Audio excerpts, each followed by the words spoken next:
한 목소리로 봉독하겠습니다. 시작.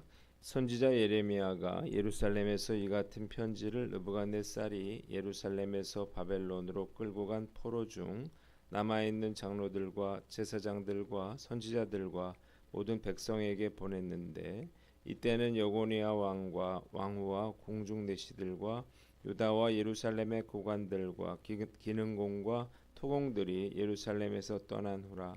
유다의 왕 시드기야가 바벨론으로 보내어 바벨론의 왕 느부갓네살에게로 가게 한 사반의 아들 엘리사와 힐가의 아들 그마랴 편으로 말하되, 만군의 여호와 이스라엘의 하나님께서 예루살렘에서 바벨론으로 사로잡혀 가게 한 모든 포로에게 이와 같이 말씀하시니라. 너희는 집을 짓고 거기에 살며 텃밭을 만들고 그 열매를 먹으라.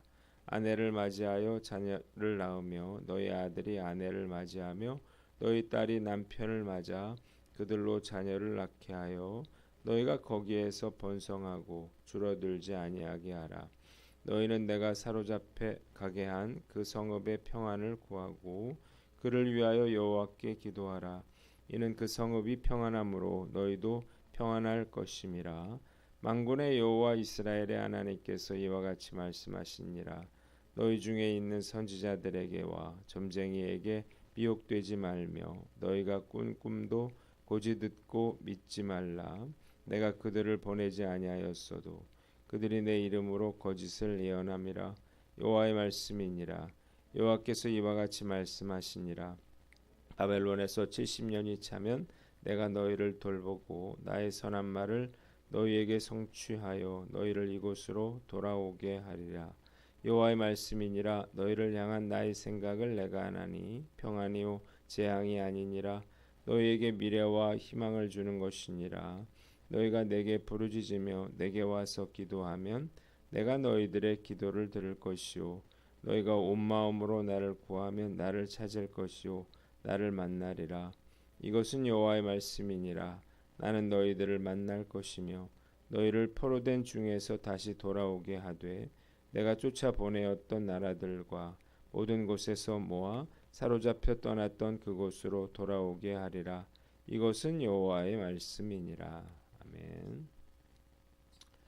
오늘은 회복이 아닌 회개의 시간이라고 하는 제목으로 묵상 나눔하도록 하겠습니다. 오늘 본문은 예레미야가 바벨론 포로들에게 쓴 편지입니다. 한번 따라해 봅시다. 예레미야가 바벨론 포로들에게 쓴 편지. 자, 유다 땅에 하나님의 심판을 선포했던 예레미야는 바벨론으로 끌려간 제사장들과 예언자들과 백성들에게 편지를 보내서 하나님의 말씀을 전합니다. 이때는 여호야긴 왕과 백성들이 포로로 잡혀간 바벨론의 2차 침공 직후로 추측이 되는데요. 2차 포로 때는 약 만여 명의 유다 백성들이 포로로 끌려가게 됩니다. 이 편지는 시드기야의 외교 사절들이 바벨론으로 갈 때 함께 전달됐습니다. 4절로 7절 첫 번째로 바벨론에서 번성하고 줄어들지 않게 하라고 하는 말씀입니다. 하나님은 바벨론으로 끌려간 유다 백성들에게 그곳에 집을 짓고 정착하여 살아라 이렇게 말씀하셨습니다. 그곳에서 자식들을 결혼시키고 자손들을 낳고 번성하여 수가 줄어들지 않게 하라는 것입니다. 그리고 사로잡혀간 성읍이 평안을 누리고 번영하도록 기도하라고 해요. 그래야만 그들도 역시 평안을 누리게 될 것이기 때문입니다. 두 번째 8절로 10절 말씀, 거짓 예언을 조심하라는 것입니다. 또 하나님은 백성들에게 그들 가운데 있는 선지자들 그리고 점쟁이들, 꿈쟁이들의 말도 듣지 말라 그렇게 말씀하십니다. 그들은 하나님의 이름을 도용해서 거짓 예언을 하는 사람들이고 하나님께서 보낸 자들이 아니기 때문입니다. 그리고 하나님은 70년이 지나면 이스라엘 백성들로 하여금 다시 돌아오시겠다고 하는 그 약속을 지켜주시겠다 이렇게 말씀하십니다. 세 번째 11절로 12절 말씀, 너희가 나를 찾으면 만나주고 돌아오게 해주겠다 그렇게 약속하고 계십니다. 하나님은 그들을 향한 계획은 오직 하나님만 알고 계신다. 이렇게 말씀하시는데요. 하나님이 계획하고 계시는 일들은 재앙이 아니라 번영이고 미래에 대한 희망이었습니다. 그러므로 하나님은 백성들이 하나님을 찾으면 만나 주시고 쫓겨갔던 모든 곳에서 반드시 모아서 예루살렘으로 돌아오게 하시겠다. 이렇게 선언하고 계시는 것입니다. 본문이 우리에게 주는 교훈들이 있는데요. 첫째로 하나님의 때를 기다려라는 것입니다. 한번 따라해 봅시다. 하나님의 때를 기다려라. 자, 오늘 회복이 아닌 회개의 시간이라고 한 이 큐티 제목이 마음에 들어오는데요.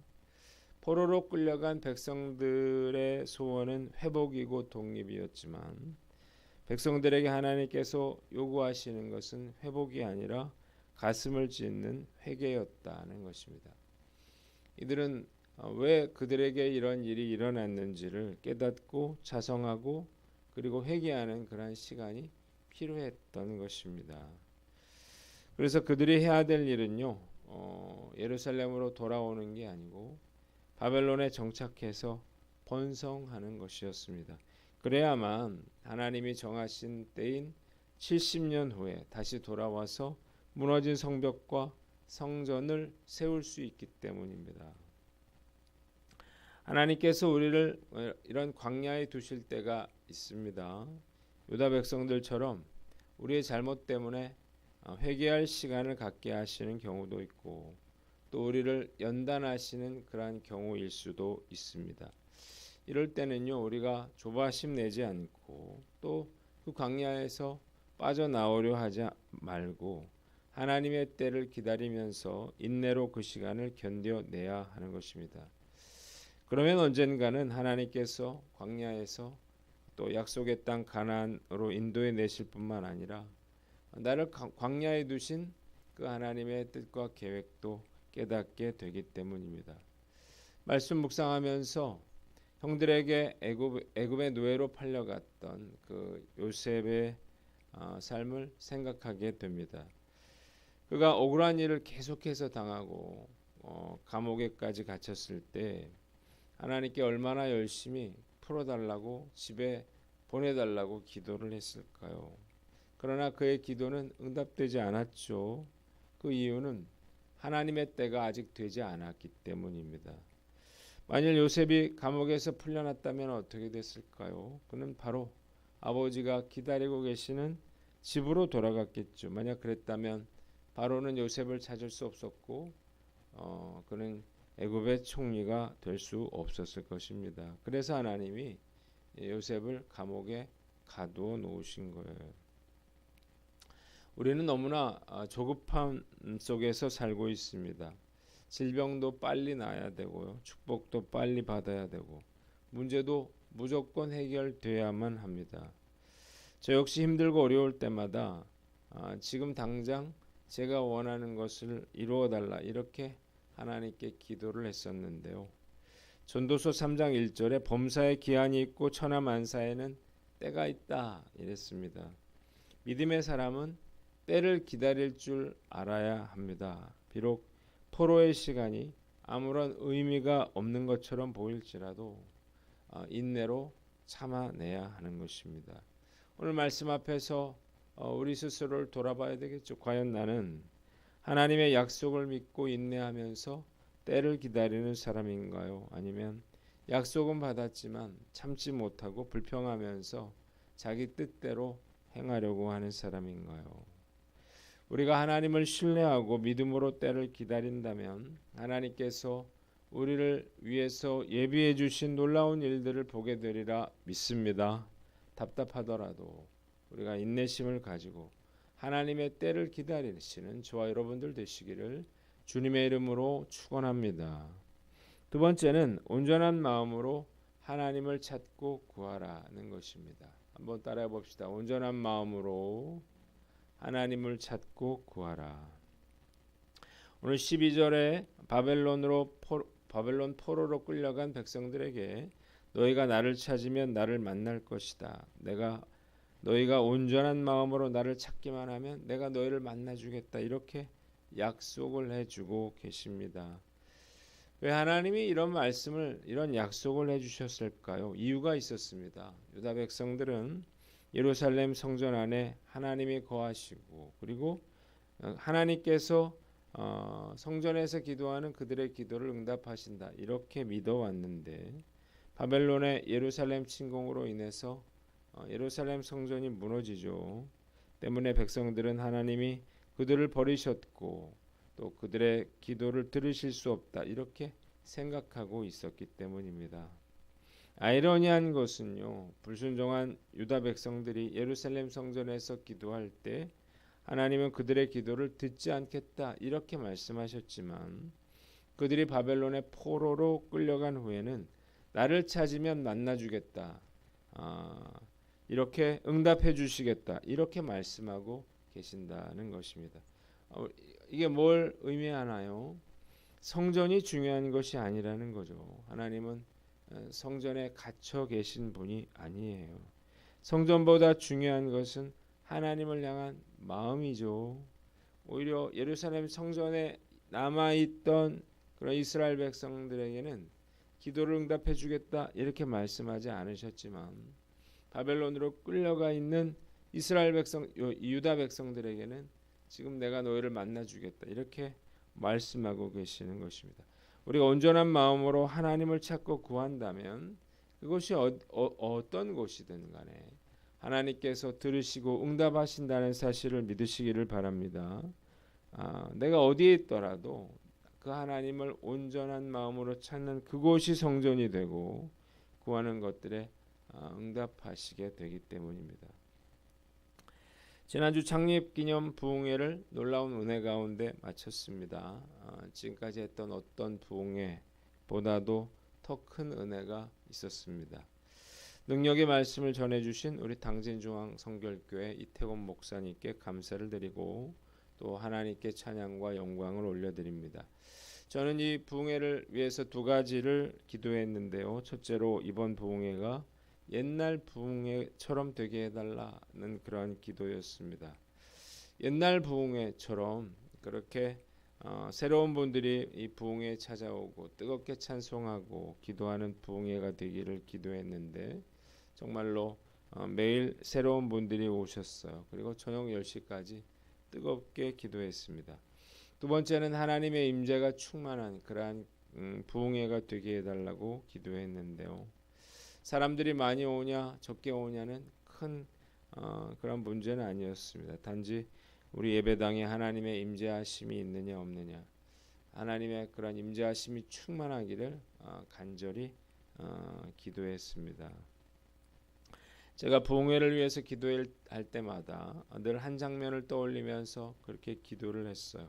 예전에 오산리 기도원에 제가 금식 기도를 하러 들어갔었는데 기도글에서 기도를 하다가 기도가 잘 되지 않아서 기도원에서 하는 그런 저녁 예배에 참석을 했습니다.